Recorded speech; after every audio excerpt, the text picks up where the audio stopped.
Welcome to my YouTube channel.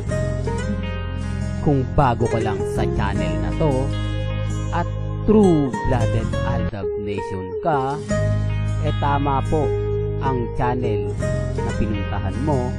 Kaya considering na po kitang bagong subscriber. At huwag mong kalimutan pindutin yung bell para lagi po kang updated sa bagong video na ilalabas ko. Salamat po sa iyong pag-click sa channel na to.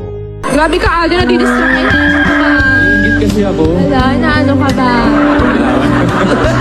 Paano ulit pa-sweet na yung ano ka ba? Paano ba? Wala, inaano ka ba?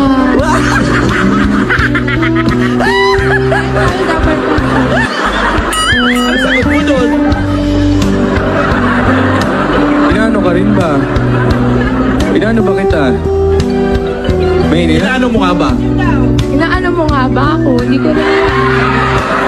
Binamahal daw? Binubulong mo ba? Lakas naman. Welcome back mga kaaldab. Ito na naman po ang inyong lingkod, si Mr. Destiny. At syempre panibagong update, panibagong mga kaganapan na naman po kina Mr. and Mrs. Paul Kerson.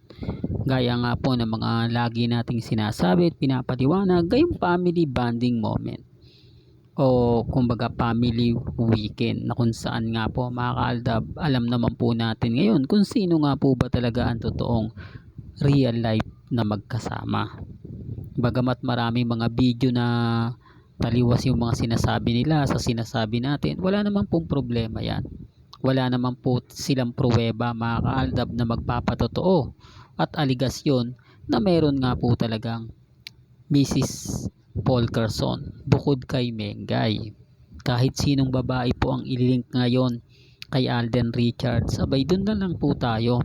Dun tayo sa silent na kung saan nga po tahimik lang na nagdiriwang mga kaaldab ng family weekend. Pansin nyo mga kaaldab, kapag ka happy talagang wala na, kumbaga pagkatapos ng gig ni Alden, mapapansin nyo na hindi na siya active pagdating sa social media pag weekend. Ibig kong sabihin mga posts, di po ba, mga ganap, yung mga iba mga kaaldab na sinasabing may photoshoot si Alden, kumbaga tapos na yun.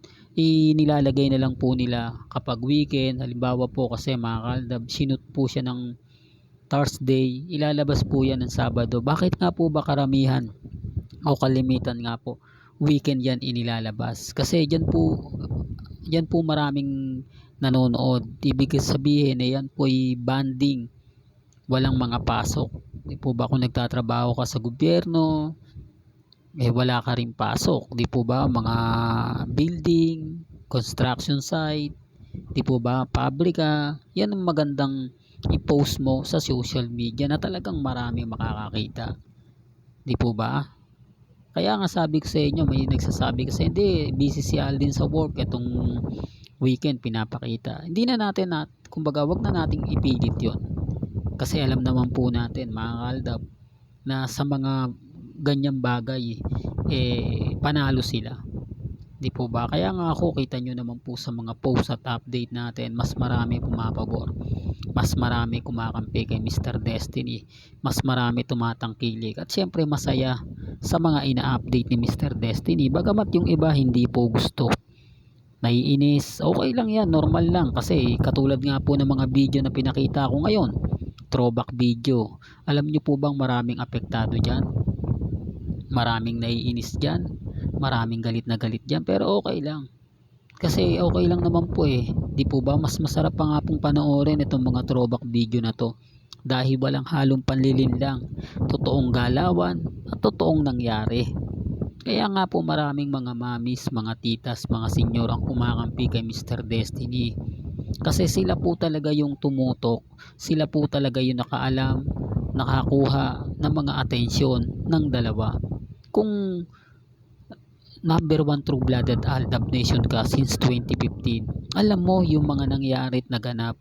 Alam mo na kapag nasa loob tayo ng Broadway, talagang madidinig mo yung hiyawan. Alam nyo mga kaaldab, ulitin ko to, ito yung kwento na talagang nakakataba po ng puso.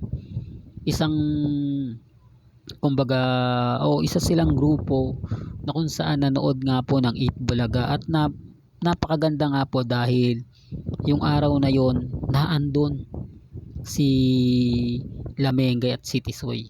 Ang ibig kong sabihin mga kaaldab, saktong-sakto yung nanood sila. Na nagulat sila kasi yung paglabas nila Alden at ni Mengay, nagtilian yung mga tao yung mga fans ng Aldab. Kaya nagulat po sila, akala nila may ano nang naganap, ano nang nangyari, pero kina Alden at kay Mengay daw talaga. Napakarami daw po talagang nanonood at halos yung karamihan daw po ng viewers sa Broadway talagang Aldab Nation. Talagang kinilig sila ng gusto. Siyempre mga kaaldab, sa mga magsasabi hindi na naman maniniwala sa akin yan. Sasabihin nila, nako, hindi naman totoo yung sinasabi ni Mr. Destiny, walang katotohanan yan. Yan ang pambasag nila sa akin, na puro fake news lang yan. Hindi po kasi nila naranasan, hindi po sila pumunta, hindi po sila umaten, di po ba? O sabihin na natin nasa Broadway sila, nakapanood sila, pero wala naman po yung Aldab. Paano nyo ipapaliwanag yan? Kaya sabi ko nga po dito sa mga video na to, maraming kinikilig, maraming masaya. Ilang years nga po ba yan? Simula 2015. Kahit sabihin na natin mga kaaldab, kumbaga matapos na yung panahon, marami nang lumipas, pero tayo pa rin hindi natitinag. May mga bagay-bagay pa rin po na masaya, napakasarap makita, napakasarap panoorin. Ito yung lagi kong sinasabi at lagi kong pinapaliwanag, na kapag lumabas na naman po o nagbigay na naman po ng video si Mr. Destiny ng throwback, marami talagang naluluha, maraming naiiyak na alam mo Mr. Destiny, napanood ko yung panahon na yan, naandyan ako, kumbaga talagang sumilip ako sa bintana, makita ko lang sila Mengay, yung rooftop namin talagang kumbaga napakaraming tao, halos buong kapitbahay namin naandun. Di po ba kasi mga kaaldab, hindi ka basta-basta makakalapit dyan talagang aakyat ka sa pinakamataas para lang makita mo sila, para lang masilayan mo yung kagandahan ni Maine Paul Garson at yung kagapuhan ni Alden Richards. Sinasabi ko lang po ito mga kaaldab para lang po malinaw, para lang po lahat masaya, para lang po sa mga taong kumbaga hindi gusto yung mga sinasabi ko, yung affected sa mga sinasabi ko, wala pong problema yan.